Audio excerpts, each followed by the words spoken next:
The difference between a comedy and a tragedy is the difference between a wedding and a funeral. Some guy, probably Shakespearean. They followed the same structure, but the framing of the story and the ending determined the genre. I think that's why I find myself playing Nier Replicant every few years. It's a tragedy inside of a comedy. The experience is even arranged like a joke. There's a setup, an assumption, the shattering of expectations, and the punch of the actual meaning. Outside of a dog, a book is a man's best friend. Inside of a dog, it's too dark to read. The humor is in the misinterpretation. Some comic, not Louis C.K. But in Nier Replicant, your discomfort in the misinterpretation is the humor. For the writer, that I can only assume is at least 36% sadist. As the layers are peeled, you realize you're the punchline, and nothing is more tragic than being the butt of the joke. Everything about this game is a snide jab at its genre. A red flag waving, wacky inflatable tube man begging you to notice how ridiculous it all is, but in a sexy subdued tone, with cleavage and mood music that makes you take it more seriously than you should. It rubs your back and convinces you that you can trust me, baby. It holds your hand through the violence. You're so good at this. And by the time you realize what you've done, you're the best I ever had.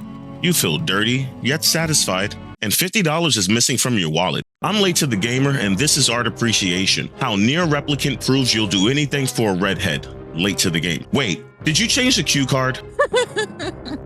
And you just read it anyway. It isn't always funny, ha. A lot of the time it's funny like, wow, that's really f***ed up. But anyway, back to questing. Nier Replicant begins in the not-so-distant future after a disaster has changed the world. A boy and his sickly younger sister hide in a derelict supermarket as monsters enter the building. The boy goes to fight them, but before he leaves, he tells his sister not to touch any of the black books around them. He loses the fight, and in desperation, he takes a look in a book and unlocks the reading rainbow. Proving that words pack a punch, he clears the area. But in the end, the boy's sister reveals that she touched the book as well, and she's feeling worse than before. Snap to 1412 years later, identical siblings live in a quaint medieval village run by the twins Devila and Popola, the town wino and the town librarian, respectively. The twins are parental figures for the protagonists and manage the town. Those monsters are now called shades, and a deadly disease called the Black Scrawl spreads. You play as, let's call him Nier, and his only goal in life is to find a way to cure his sister of the disease. Everything about this opening act is meant to lull you into the familiar rhythm of Japanese RPG. You're the hero, the shades look like Heartless, save Kairi and you'll save the world. It's a story we've played 358 over 8 times. Nier often asks to explore outside the village, but he's only ever allowed to make short trips to minimize the chance of running into shades. He's to avoid them if at all possible. But one day, he spies shades extremely close to the village and voices his concern out loud. He's by himself, so I guess he's talking to you. You take control and you slay them, finally giving Nier a chance to prove he's not afraid of the shades and he can be treated like an adult. And it's easy. The next day, more shades attack village carpenters repairing a bridge, and Nier is trusted to protect them. It feels like the natural arc. After another successful battle, he returns home to find his sister missing. Yona is adorable, well-mannered, and sweet, but stupid. Even for a 7-year-old, she was obsessing over a rare flower that she read about, and Popola told her that it once grew in the Lost Shrine, a place filled with shades. So now you find yourself fighting for Nier's life through waves of them as you ascend to the top. But this doesn't feel like scaled progression. It feels like attrition. You just killed your first shade yesterday and now you're climbing a tower full of them. At the top, Nier frees the sassy anthropomorphic Grimoire Weiss and wakes its guardian. But with Weiss's magic, they rescue Yona and return home. Devila reveals that the book was thought to be a myth. Legend says Grimoire Weiss is destined to use the sealed verses to save the world from the evil black book that spreads disease. Weiss doesn't remember his past, but he knows he's important. Convinced that recovering the sealed verses will eradicate the Black Scrawl, the duo asks Popola for help. Using her resources in the library, she finds clues to their locations, then Nier and Weiss set out on a quest to fulfill the prophecy. During their journey, they first befriend Kaine, a foul-mouthed outcast that's possessed by a shade. After saving her life, she swears to be Nier's sword. And then there's Emil, a nice boy with a butler that lives in what may or may not be a haunted mansion. His gaze turns anyone he sees to stone. The entire first half of the game is dedicated to this heroic tale. With your help, Nier fights hordes of shades and takes down massive bosses. Every victory feels righteous and every step feels like progress. Then it changes tone and tragedy strikes. The villains reveal themselves, the Shadow Lord and Grimoire Noir. In one fell swoop, they dispatch the team and kidnap Yona. Nier is severely injured, and Kaine is turned to stone to act as a lock, trapping a strong shade in the library basement. 5 years later, Nier now looks like this, and the power to cure Kaine's petrification required Emil to disfigure himself. He revives her, and the shade bursts out, continuing the fight from where it left off. The team defeats the Fiend, finally securing the village after all these years. And the townsfolk are grateful, but Kaine and Emil are asked to leave because their appearance scares everyone. The next day, the party learns that the Shadow Lord's castle is connected to the Lost Shrine. They try to storm the castle, but find the entrance locked. Near it rests the blueprint of a key and a fragment of it, revealing that 4 more pieces are needed to get inside. With Popola's help, they decipher the clues and begin collecting the parts. The encounters are more dangerous now. Shades wear armor and patrol in packs. They're larger, and some are even gargantuan. Nonetheless, the heroes restore the key and enter the castle. But just inside wait Devila and Popola. They ask Nier to go back home, and a confused Nier asks them why they're there. They won't explain, and he won't turn around. The twins regretfully draw their weapons and attack. Nier begs to know why they're even fighting, but they only reply that this was predetermined. They hope they could delay until the next generation, and now you have to wonder, what does that mean? Has this happened before? They say they never thought Nier would become this powerful. Then the twins begin using the sealed verses, admitting they're the source of the power. Exasperated, Devila and Popola tell the unadulterated truth. 1300 years ago, humanity was on the brink of extinction, so they enacted Project Gestalt. Hearing Gestalt brings memories back to Vice. Nier and all the people in this world aren't human, they're soulless vessels, and the twins were created to care and maintain for those vessels according to the will of the real humans, the Shades.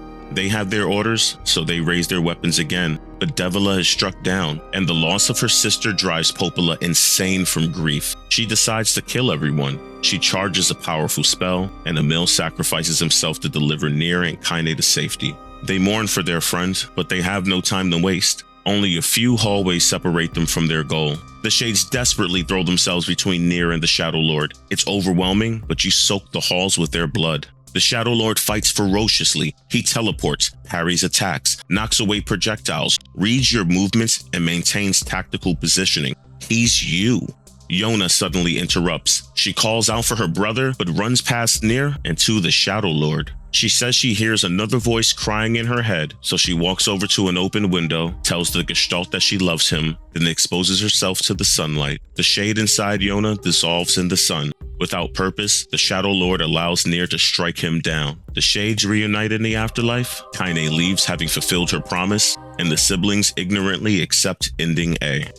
But the game reveals that there's alternate endings and restarts after Kaine's revival. You're immediately greeted to new cutscenes that add more content. Then you notice that Shades have subtitles and they're talking. You learn Kaine has been able to understand the Shades the whole time. She loyally ignored the cries of children begging for their mothers as Nier brought his sword down on their heads. Emil vaporized an entire village, defending it from an enormous shade, but in reality, the villagers were the enormous shade. They possessed some vessels and were just trying to live normal lives. But the Shade Killer showed up, and their fears combined together, losing their individual consciousness and becoming the embodiment of their resentment. They're begging you to leave. It should have been obvious the Shades were sentient. Why else would they wear armor? Gestalts are the souls of the original humans, and Shades are what happens when they lose their sentience and relapse. Their appearance reflects their loss of humanity. The people of this world, those are replicants, sterile genetic clones based on their Gestalt's original human body.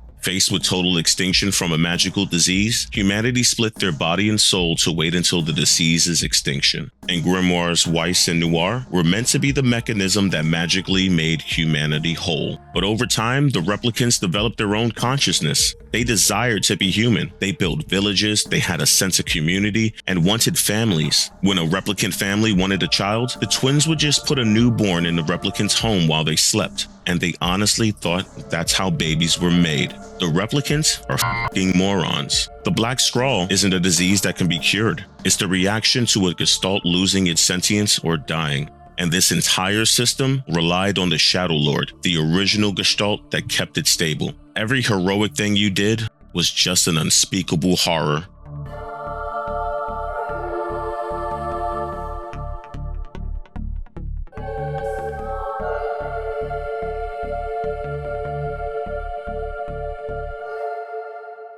So that's the twist. But that's not the punchline. You see, the remake of Nier Replicant added another ending. It forces you to erase all your data and replay the story again from the beginning. This is your first time re-experiencing the beginning of the game since learning the truth. And now that you're in on the cosmic joke, the prologue makes sense now. And you realize why two orphans have the largest house in town. The shades you kill in the beginning of the story, they were just lost children. It was overcast earlier that day, but when the sun came out, the little ones were trapped between Nier's blade or burning to death in the sunlight. They dodge and weave but never attack. And when they die, they drop coloring books. It was so easy because you wielded a sword to mug toddlers. The shades you fight the next day are their parents out for revenge. Popola was giving them what they wanted, Nier. She also coerced Yona to go to the Lost Shrine. The Shadow Lord needed the vessel to stop Shade Yona from relapsing. Popola expected Nier to die, and when he didn't, she just let him go to the shrine alone, a place where he'd surely die or get captured, completing Project Gestalt. They just didn't expect Nier to be so strong. You made him stronger than they ever imagined. When he returns with Grimoire Weiss, Devila is stupefied. She's worried Weiss will blow her cover, but fortunately, Nier scrambled Weiss's memory while freeing the book. So Devila makes up a story on the spot, the legend of the good white book and the evil black book.